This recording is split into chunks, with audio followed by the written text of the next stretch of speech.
یہ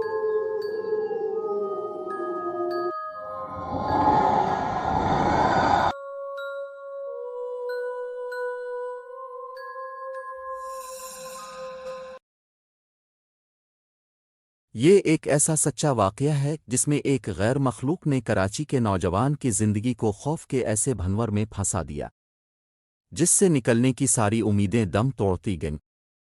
لیکن پھر کچھ ایسا ہوا کہ اسے اس چڑیل / جنی کو اپنی زندگی سے دور کرنے کا عمل ملا۔ اب الحمدللہ اس کی زندگی میں سکون ہے۔ یہ واقعہ ہے ہمارے بھائی اویس محمد اوان کا۔ بہت ہی دلچسپ لیکن خوفناک اب بیتی یہ پورا معاملہ 2012 کے اختتام سے کچھ ماہ پہلے کا ہے۔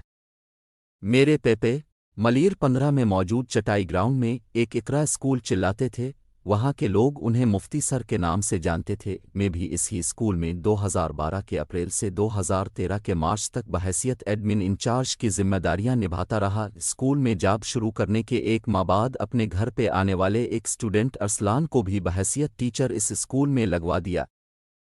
کچھ ہی عرصے میں اور ٹیچر طیب، رضوان اور اس کے بعد کمپیوٹر لیب انچارج آصف نے بھی اسکول جوائن کر لیا۔ یوں ہم 5 لڑکوں کا ایک گروپ سا اسکول میں بن گیا۔ اب ہوتا یوں کہ چونکہ وہ میرے تا کا اسکول تھا تو ہم 5 لڑکے اسکول بند ہونے کے بعد بھی کافی دیر تک وہاں بیٹھے رہتے۔ اکثر تو وہاں بیٹھے بیٹھے شام ہو جاتی۔ ہاں لیکن میرے تا اس بات سے بالکل لاعلم تھے۔ اس اسکول کی بلڈنگ ایک 3 منزلہ عمارت تھی۔ پہلی منزل مدرسے کے طور پر استعمال ہوا کرتی تھی، دوسری اور تیسری پر اسکول کی کلاسز تھی، بقایا 2 منزلیں خالی تھیں۔ اسکول میں ایک قاری صاحب تھے جو عرصے سے لوگوں کو قرآنی تعویذ بنا کر بھی دیا کرتے۔ ان کے بارے میں مشہور تھا کہ ان کے پاس موکل وغیرہ بھی ہیں۔ اس بات میں کتنی حقیقت ہے میں نہیں جانتا، لیکن بقول ان کے اسکول کی عمارت میں بھی کچھ غیر انسانی مخلوقات موجود تھیں جو کسی کو تنگ تو نہیں کرتی تھی، لیکن بہت لوگ ان کی موجودگی سے متعلق واقعات سنایا کرتے تھے۔ اب اصل واقعہ کی طرف آتا ہوں۔ یہ میں آپ کو کافی پرانی بات بتا رہا ہوں۔ اس وقت ہم سب کے پاس بٹن والا موبائل ہوا کرتا تھا اور رضوان نے ہم سب میں سب سے پہلے اینڈرائیڈ موبائل خریدا، اور یہیں سے اس واقعے کا آغاز ہوتا ہے۔ رضوان روز موبائل میں کوئی نہ کوئی نئی ایپلیکیشن ڈال کے لاتا اور ہم سب مل کے اس ایپلیکیشن کے مختلف فیچرز دیکھتے رہتے۔ ایک روز یوں ہوا کہ وہ موبائل میں ایک ایسی ایپلیکیشن ڈال کے لایا جس کا نام تھا گھوسٹ ریڈار، اور یہ مکمل طور پہ تفریح ایپلیکیشن تھی۔ اس ایپلیکیشن میں ہوتا یوں کہ ایپلیکیشن کو آن کرنے کے بعد اس میں ایک سیاہ اسکرین نمودار ہوتی جس پہ سفید دائرے کچھ اس طرح بنے ہوتے کہ وہ لہروں کی نشاندہی کرتے۔ پھر وقتاً فوقتاً اسکرین پہ ایک دائرہ نمودار ہوتا جو ایپلیکیشن کے حساب سے کسی جن کی موجودگی کو ظاہر کرتا۔ لیکن یہ سب محض ایک ایپلیکیشن تھی، ایک مذاق۔ ہم اس ایپلیکیشن کو لے کے بہت خوش ہوتے، ایک دوسرے کو ڈراتے کہ دیکھو جن تمہارے پیچھے کھڑا ہے، دیکھو جن کمرے کے اس کونے میں کھڑا ہے۔ خیر یہ سب سلسلہ اسی طرح چل رہا تھا کہ اسکول میں امتحانات کا سلسلہ شروع ہو گیا۔ ایک شام یوں ہوا جناب آصف جو کہ کمپیوٹر لیب انچارج تھے کچھ پیپرز ٹائپ کر رہے تھے اور ہم باقی 4 لڑکے تفریح کر رہے تھے۔ اسی طرح تفریح کرتے کرتے رضوان کہنے لگا کہ چلو آفس کے پردے گرا دو، لائٹ آف کر دو۔ ہم سب کرسیاں دائرے میں رکھ کر بیٹھ گئے اور بیچ میں رکھ دیا موبائل، وہی ایپلیکیشن گھوسٹ ریڈار آن کر دی اور اسکرین دیکھنے لگ گئے۔ وقتاً فوقتاً ہرا دائرہ آتا اور پھر غائب ہو جاتا۔ اب رضوان پوری شدت سے ہمیں یقین دلانے کی ناکام کوشش میں مگن تھا کہ ایپلیکیشن اصلی ہے، یہ اصل میں برقی تبدیلی پکڑتی ہے۔ جیسا کہ عموماً ڈرونی فلمز میں گھوسٹ ڈیٹیکٹرز کچھ آلات برقی استعمال کرتے ہیں، اور ہم تھے کہ ہم اس کا مذاق اڑا رہے تھے کہ اچانک ایپلیکیشن کے بیچوں بیچ موجود دائرہ جو کہ بالکل وہ جگہ دکھا رہا تھا جہاں موبائل رکھا گیا تھا، وہاں ہرے دائرے کے بجائے ایک دم سے سرخ دائرہ نمودار ہوا۔ اگر اب ہمارے چینل پہ نیو ہیں تو ابھی ہمارے چینل کو سبسکرائب لاحق، کیونکہ اس چینل پہ آپ کو سچے خوفناک واقعات اور قصوار / واقعات ملیں گے۔ یہ بالکل اتنا اچانک ہوا کہ ہمیں اس کی بالکل بھی توقع نہیں تھی۔ رضوان نے چونک کر موبائل پہ ہاتھ مارا اور اسے نیچے گرا دیا۔ میں نے فوراً سے اٹھ کے لائٹ آن کر دی۔ یہ سب اتنا اچانک سے ہوا کہ ہم سب گھبرا گئے، لیکن پھر ایپلیکیشن کے فیچرز غور سے دیکھنے پہ معلوم ہوا یہ سرخ دائرہ آنا کو عجوبہ نہیں بلکہ یہ بھی ایپلیکیشن کا ہی ایک فیچر تھا۔ اب یہ حقیقت جاننے کے بعد ہم سب آہستہ آہستہ اپنے ہوش میں واپس آ گئے۔ لیکن سر آصف